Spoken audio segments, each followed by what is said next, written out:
Hello बच्चों, welcome to ज्ञान tutorial. कैसे हैं आप लोग? सब बढ़िया, ठीक ठाक।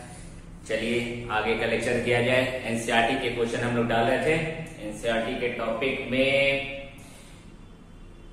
करीबन इलेक्ट्रिक चार्ज एंड फील्ड के न्यूमेरिकल्स हमने 17 डाल दिए। 17 टॉपिक का डिस्कस कर लिया गया। अब उसके नेक्स्ट लेक्चर यानी 17 के 17 से आगे देखा जाए उसमें क्या क्या है। उसके टॉपिक शुरू करने से पहले गॉसेस थ्योरम आ गई। 17 से ही आगे थी गॉसेस थ्योरम। गॉसेस थ्योरम के बारे में आपको मालूम होना चाहिए, थोड़ा सा उसके बारे में बता दें तब उससे रिलेटेड न्यूमेरिकल्स किया जाए। गॉसेस थ्योरम में उन्होंने क्लोज सरफेस के लिए बताया था, बंद परिपथ के लिए बताया था कि इलेक्ट्रिक फ्लक्स, ये इलेक्ट्रिक फ्लक्स होता है फाई, वो आपका Q अपॉन एप्सिलॉन नॉट यानी किसी चार्ज का 1 अपॉन एप्सिलॉन नॉट टाइम्स होता है क्लोज सरफेस के लिए। ये इन्होंने बताया था। ये फॉर्मूला बन के जो प्रूव हुआ था, ये जो फॉर्मूला प्रूव हुआ था वो हमारा फॉर्मूला प्रूव होता है phi is equal to vector E dot D A C. यानी कोई सरफेस था, कोई भी चीज ले लीजिए, कोई भी आकार, इसका साइज ये डिपेंडेंट किसी उस पे नहीं करना, कोई भी ले लिया। इसका एक छोटा सा पूरा हमारा एरिया कहलाता था, इसका छोटा सा पार्ट ले लिया। ये अगर ए है तो ये डी है। अब विदाउट किसी इसके सेंटर के डायरेक्शन से, ये मान लीजिए इसकी रेडियस जो भी है या नहीं भी है, यहां से हमने इसकी इलेक्ट्रिक फील्ड हमने बाहर दिखाई और यहां इसका डी ए वेक्टर। ये आपका एरिया है, ये इसका छोटा सा पार्ट डी है जिसके से फ्लक्स निकले। Number of lines, electric line जितनी गुजरती हैं वह इसके फ्लक्स कहलाते हैं। तो वेक्टर ई डॉट डी ए इस पे डिपेंडेंट होता है। तो इसी के फॉर्मूले से हमारा ये phi is equal to E D A बना। ये गॉस थ्योरम का गॉसियन सरफेस कहलाता है। ई डी ए बना, ई डी ए को सॉल्व करके हमारा ये फॉर्मूला बना। ये हम इसलिए बता रहे हैं, इसकी चैप्टर तो पढ़ाएंगे, बता देंगे क्या कंडीशन है, सिर्फ इसके रिलेटेड जो न्यूमेरिकल्स है उसके बारे में समझना है। अब इसमें क्वेश्चन बन के आता है कि अगर इसकी दूरी को, डिस्टेंस को या रेडियस को 2 टाइम्स कर दें, 3 टाइम्स कर दें, 100 टाइम्स कर दें, जितने भी आप टाइम्स कर दिए, जितने भी टाइम्स, रेडियस या डिस्टेंस इस फॉर्मूले में कहीं नहीं ये दिखा रहा है कि इस पे डिपेंडेंट है, फ्लक्स पे डिपेंडेंट है। यानी अगर आपके रेडियस आप चाहे जितने टाइम्स बढ़ा दीजिए, कितने भी टाइम बढ़ा दिए, फ्लक्स आपका उतना ही रहेगा। Phi is equal to Q upon epsilon nought. बस क्या है, चार्ज जो है आपका, इसके चार्ज आपके इसके सरफेस के अंदर ना होकर बाहर होने चाहिए। चार्ज जब अंदर हो जाएगा, अगर किसी सरफेस एरिया के चार्ज अंदर एंट्री करेगा, अंदर होगा, तो उस टाइम इलेक्ट्रिक फील्ड आपकी नहीं बन पाएगी। इनर पॉइंट पे चार्ज पे इलेक्ट्रिक फील्ड नहीं बनती है, आउटर पॉइंट पे अगर है तो इलेक्ट्रिक फील्ड बनेगी। यानी यहां से चार्ज दिखाया जाता है तो हो गया हमारी इलेक्ट्रिक फील्ड बनेगी, इलेक्ट्रिक फ्लक्स बनेगा। अंदर जो अगर आ जा रहा है तो इसका इलेक्ट्रिक फ्लक्स हमारा शो नहीं करेगा, तब हमारा ई जो है 0 हो जाता है। ई हमारा 0 हो जाता है और बाहर जो रहते हैं, ये बाहर भी चार्ज देते हैं तो गॉसियन सरफेस हमारे बनते हैं। ओके, इसी से रिलेटेड हम लोग न्यूमेरिकल्स में करेंगे। चलिए अब देखा जाए, अब किया जाए। क्वेश्चन नंबर 18 देखिए। A point charge plus 10 microcoulomb is a distance 5 centimetre directly above the centre of a square of side 10 centimetre as shown in figure. इसमें 2 फिगर दिए गए वो बना देते हैं। What is the magnitude of the electric flux through the square. Square का electric flux बाहर निकलना है और हिंट में दे रखा है इसमें कि thickness of the square of one face of the cube centre is 10 centimetre. यानी स्क्वायर की साइड बताएगी। तो एक तो आपका यहां पे ये फिगर बना हुआ है स्क्वायर का, ये स्क्वायर हमने बना लिया। इस स्क्वायर की साइड ये 10 सेंटीमीटर है और ये भी 10 सेंटीमीटर है और यहां से हमने 5 सेंटीमीटर का बता दिया ऊपर सेंटर से, इसके सेंटर से 5 सेंटीमीटर ऊपर। यहां पे कहीं पे चार्ज है।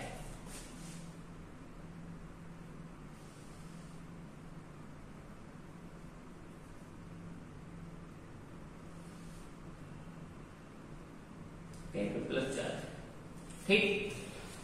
सेकंड में आपका एक क्यूब बना लिया। क्यूब की सारी साइडें इक्वल होती हैं, स्क्वायर की सारी साइडें इक्वल होती हैं।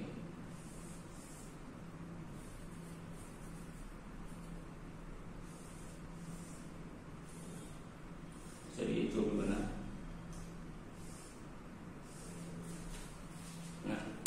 मजा नहीं है।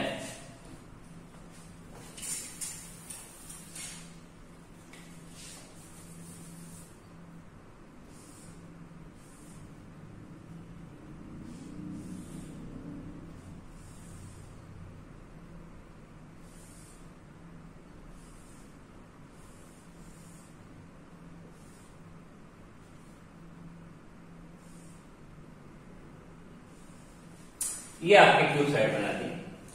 मान लीजिए हम इसको ऐसे बना हुआ जो फिगर वैसे बना देते हैं, ठीक। सब के सब 10 सेंटीमीटर, ये भी 10 सेंटीमीटर, ये भी 10 सेंटीमीटर। इसका सेंटर पॉइंट यहाँ पे देखा जाए, यहाँ से 5 सेंटीमीटर जो भी होगा, यहाँ पे प्लस क्यू है। इस सरफेस एरिया, इस सरफेस एरिया। अब क्यूब और स्क्वायर का फर्क क्या है? अगर स्क्वायर की बात करेंगे, स्क्वायर का फ्लक्स निकालेंगे, स्क्वायर का फ्लक्स निकालेंगे तो हम लोग ये जानते हैं कि Q अपॉन एप्सिलॉन नॉट होता है। इसका एक face, one face Q upon epsilon not. यानी Q जो हमें दे रखा है, Q हमें कितना दे रखा है? प्लस 10 माइक्रो कूलम, यानी 10 इंटू 10 की पावर -6 कूलम, 10 की पावर -5 कूलम। तो ये हमें 10 की पावर -5 ऊपर दे रखा है, नीचे यहाँ पे 8.85 इंटू 10 की पावर -12 गया। 10 की पावर -5 प्लस 12 8.85। इसको जो सॉल्व करके आपका आंसर आया वो आप लिख +7। ये आपका स्क्वायर, यानी स्क्वायर का अगर निकालना है तो बस यही करना है, ठीक। सेकेंड पार्ट में आ जाए। अगर हमसे कह रहा है क्यूब का बताइए, क्यूब के फेस के लिए हम लोग जानते हैं कि इसके 6 स्क्वायर साइड होती हैं। एक स्क्वायर साइड ये हो गई 1 2 3 4 5 6, यानी क्यूब के 6 साइडें होती हैं और 6 का सेंटर बनता है। तो इसमें 6 होते हैं, तो इसको 6 लिखेंगे फेस, इसके फेस में वो 6 हैं। अपॉन में आपका हर एक स्क्वायर का इलेक्ट्रिक फ्लक्स, ठीक। बात समझे? तो बढ़ा लेते हैं। 6 आपके जो है इसके इस क्यूब के 6 फेस होते हैं और हर एक फेस का स्क्वायर निकालना है फ्लक्स का। तो इसका हम लोग ने निकाल रखा है, डायरेक्ट पुट करना चाहो तो कर दो, लिख देना 6 और इसकी वैल्यू निकाल रखी है, या Q अपॉन एप्सिलॉन नॉट लिखो, या डायरेक्ट लिख देना 1 अपॉन में 8.85 इंटू 10 की पावर -7,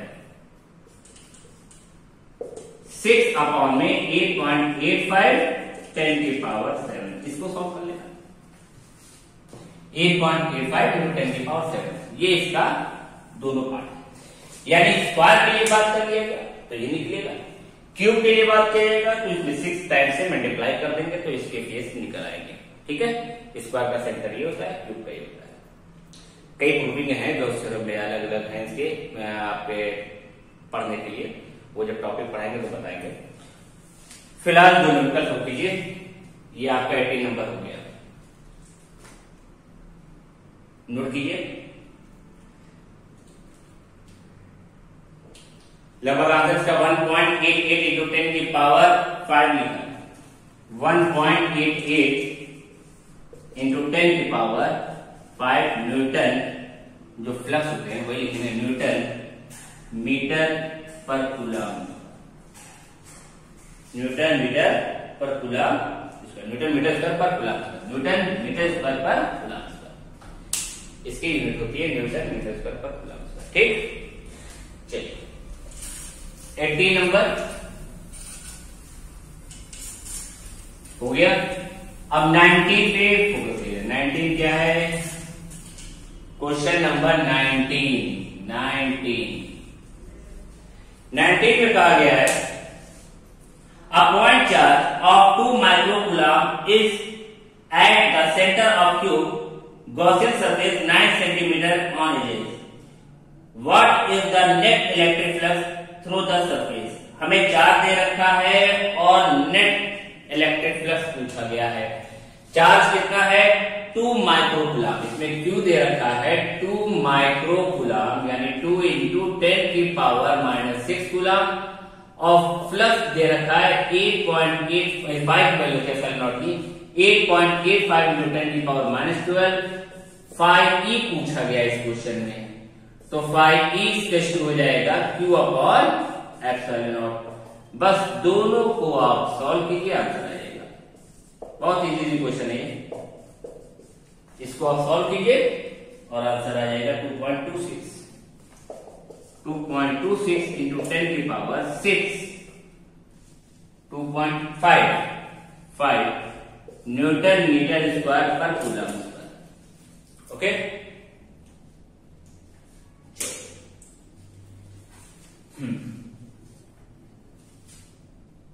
पॉज करके नोट करिएगा। क्वेश्चन नंबर 20 देखा जाए। क्वेश्चन नंबर 20 नंबर क्या है इसमें? A point charge causes an electric flux of -1 into 10⁻³ Newton meter square per coulomb to pass through a spherical Gaussian surface of 10 cm radius centered on the charge. Number 1, if the radius of the Gaussian surface were double, how much flux would pass through the surface? What is the value of point charge? यहां पे हमें ये कहा गया है, एक flux है, किसी सरफेस एरिया का फ्लक्स है, 5e दे रखा है, माइनस का 10 इंटू 10⁻³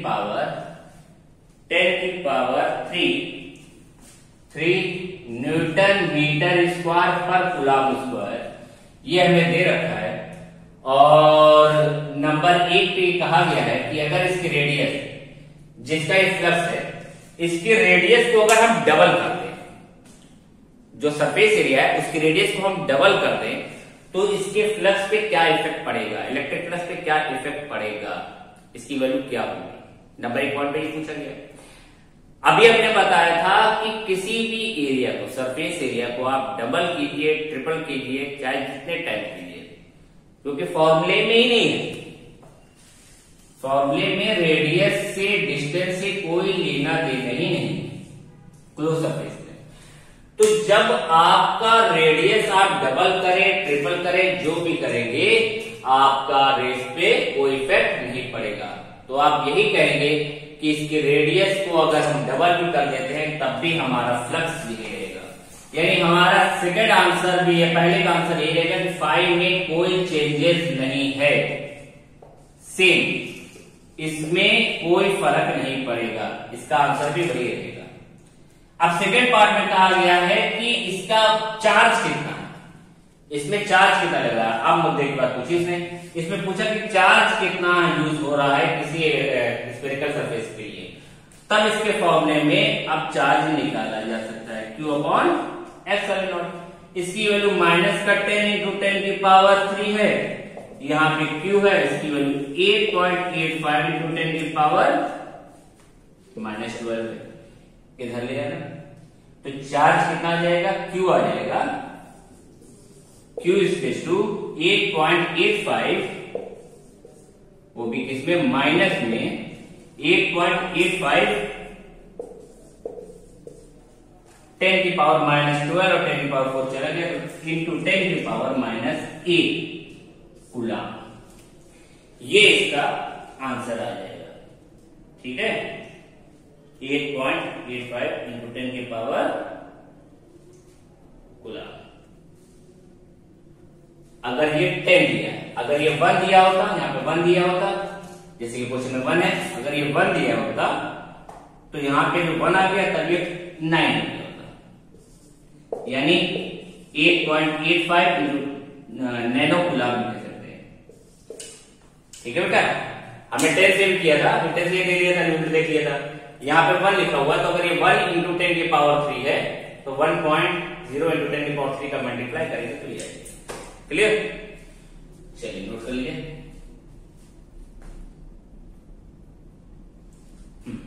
फर्स्ट के नोट कर लीजिएगा। Question number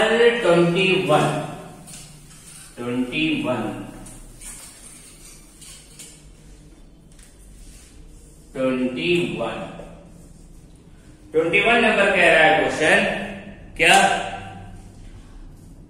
a conducting sphere of radius 10 centimeter has an unknown charge if the electric field 20 centimeter from the center of the sphere is 1.5 into 10 to the power 3 Newton per coulomb and point radially inward.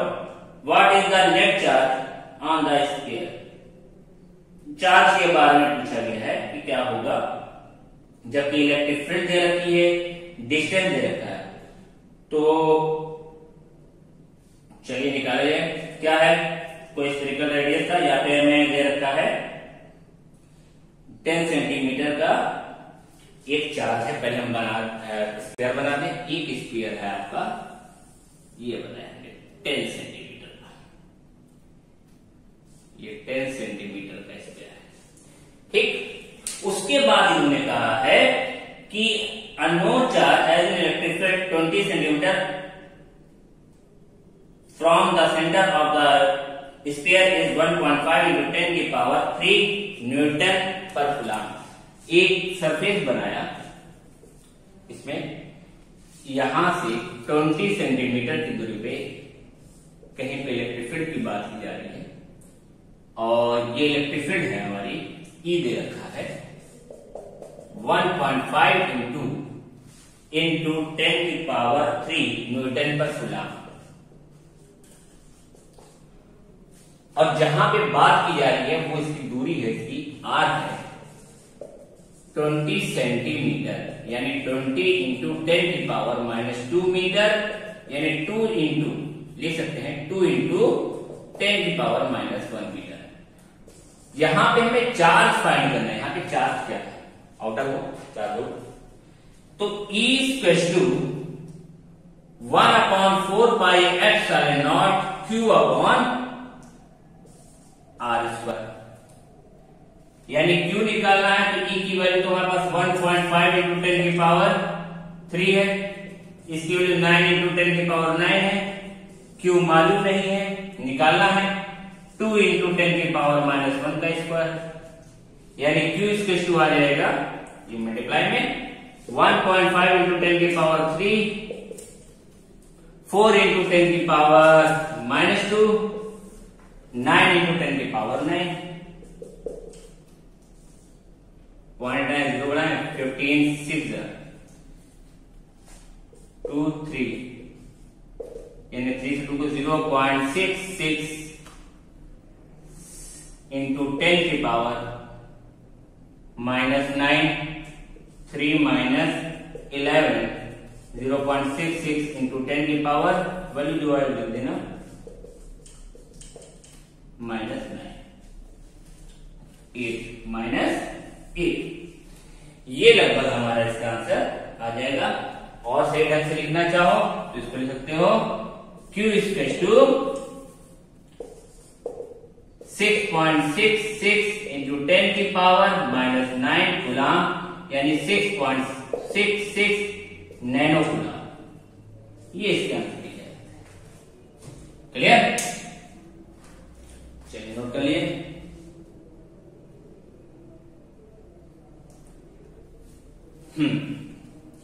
Next question 21 हो गया। 22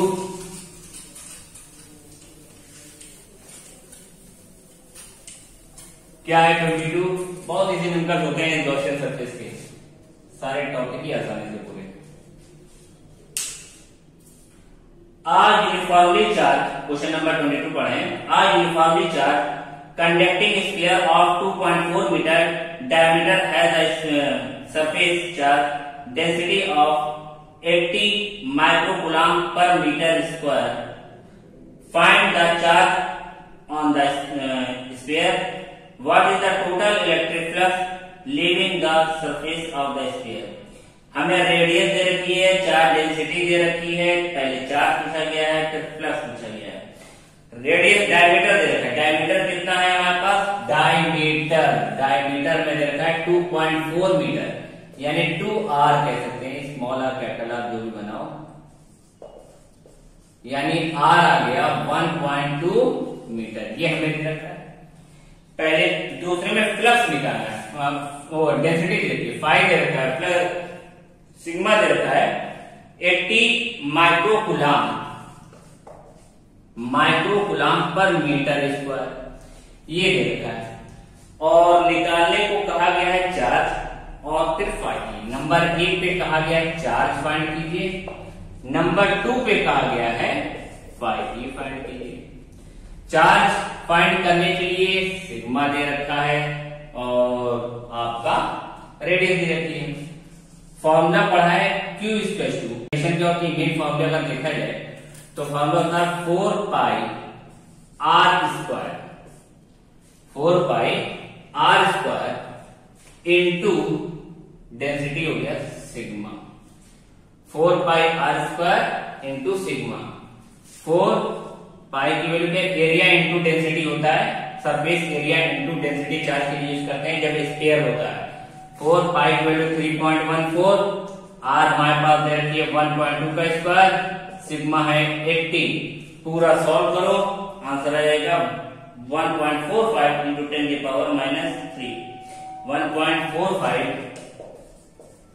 into 10 की power 3 Newton coulomb, इसका charge हो गया। अब इसके बाद 5 e निकालना है, तो ये Q अपॉन एप्सिलॉन। Q आप यहां से निकाल चुके हैं, उसको पुट कर देंगे 1.45 इंटू 10 की पावर 3 और एप्सिलॉन नॉट की वैल्यू होती है 8.85 इंटू 10 की पावर -12। बस निकाल देना, आंसर इसका भी आ जाएगा। लगभग आंसर आ जा रहा है इसका 1.6 इंटू 10 की पावर 8।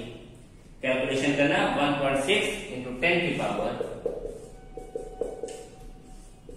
8 न्यूटन मीटर स्क्वायर पर कूलम स्क्वायर। ये आपका क्वेश्चन नंबर 22 हो गया। ठीक है, चलिए नोट कीजिए।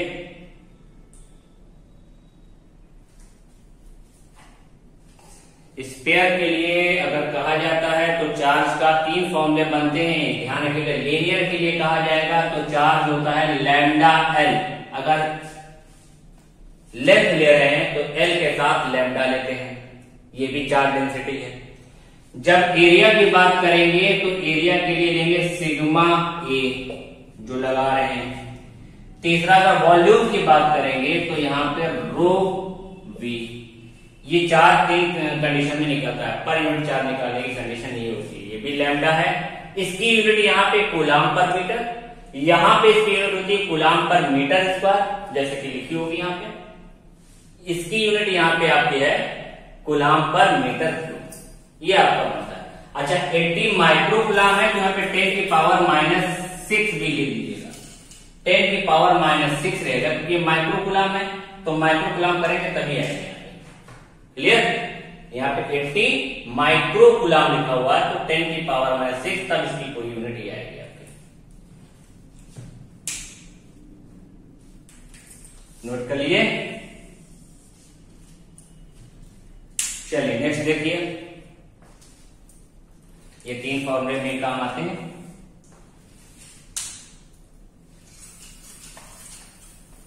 क्वेश्चन नंबर 23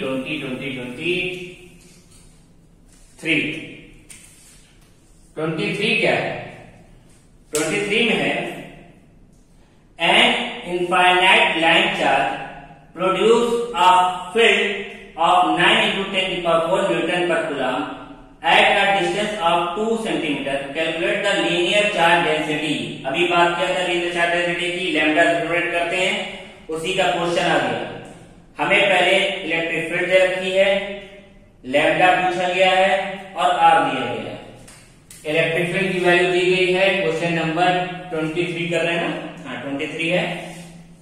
ई की वैल्यू दी गई है कितनी, 9 × 10⁴, 9 × 10⁴, और आर डिस्टेंस दे रखा है 2 सेंटीमीटर, 2 सेंटीमीटर यानी 2 × 10⁻² मीटर।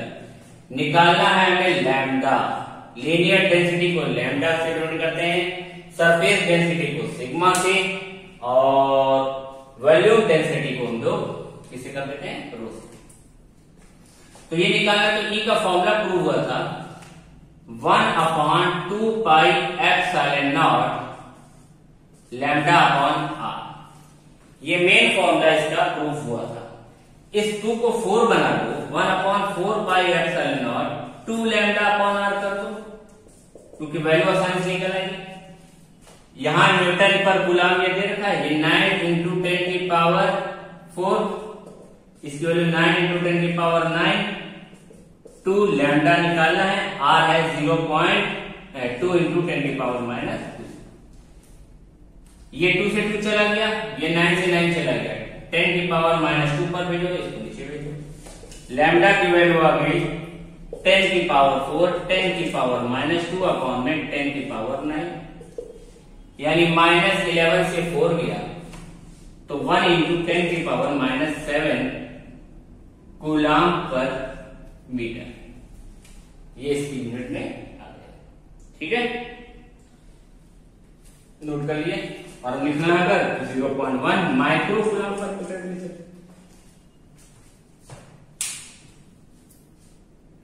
ये आपके 23 तक क्वेश्चन हमने आज करा दिया। 23 तक की आप प्रैक्टिस कीजिए, शुरुआत से पूरी वीडियो देखिए, सारे क्वेश्चन पड़े हुए हैं, उनको आप लगा लिए। इसके आगे का लेक्चर जो है नेक्स्ट पार्ट में मिलेगा, और उसके भी क्वेश्चन करा दिए जाएंगे, ठीक है। Okay, thank you.